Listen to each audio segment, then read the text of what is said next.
Eto na ang istorya ni Juan. Pakinggan mo, may aral to. Pakinggan mo.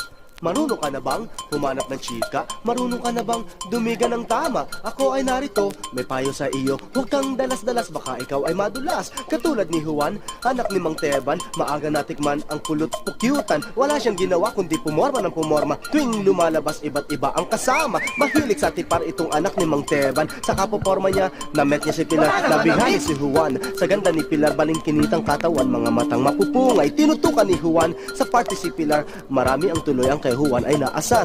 Bago matapos ang tipar na pasagot niya si Pilar, ang mapormang si Juan tuwang-tuwa naman. Kinabukasan nga ay nag-date agad sila. Ang meeting place nila ay doon sa galleria. Ghost ang palabas kay haba ng pila. Si Juan ay nainip, niyaya ang dalaga. Hindi pa na alam kung saan pupunta. Pumara siya ng taxi, boss sa kaliwa. Tumango ang driver na nakangiti, sabay abot sa pera, keep the change ma. Hindi umuwi si Juan, hindi umuwi si Pilar, at silang dalawa ay tuluyan na nagtanan. Minamahal kita, ang sabi ni Juan. Minamahal kita, ang sabi ni Pilar. Hindi nila alam kung anong patutunguhan. Hindi naman tapos sa kanilang pag-aaral. Kaya't sinabi ni Juan ang problema kay Mang Teban. Nagalit si Mang Teban, ipinauwi si Pilar. Oh, kawawa naman si Juan. Oh, kawawa naman si Pilar. Kaya ikaw, pati na rin ikaw, huwag kang gagaya. Baka ikay magdu sa pag-aaral mo. Intindihin mo, huwag mong sasayangin ang kinabukasan mo. Kaya ikaw, pati na rin ikaw, huwag kang gagaya. Baka ikay magdu sa pag-aaral mo. Intindihin mo, huwag mong sasayangin ang kinabukasan mo. Mabalik tayo sa istorya ni Juan. Kumusta na kaya ang pag-ibig kay Pilar?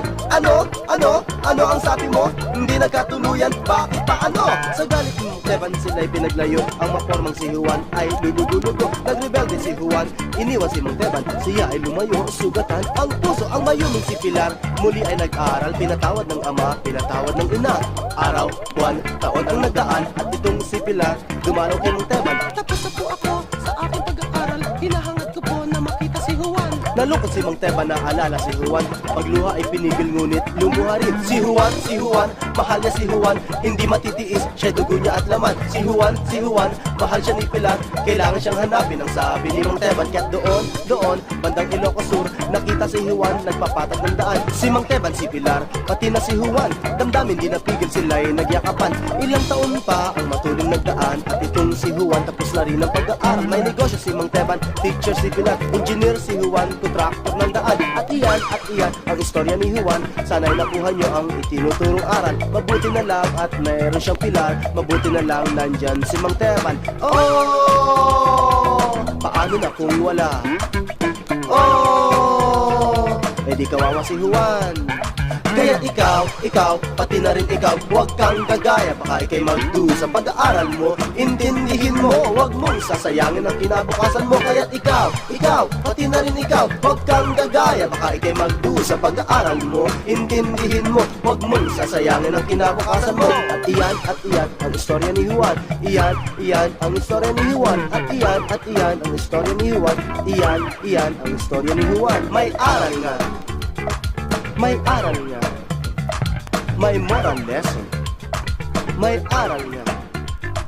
At iyan ang istorya ni Juan. At iyan ang istorya ni Juan. May aral niya. May moral lesson. May aral niya. Ang istorya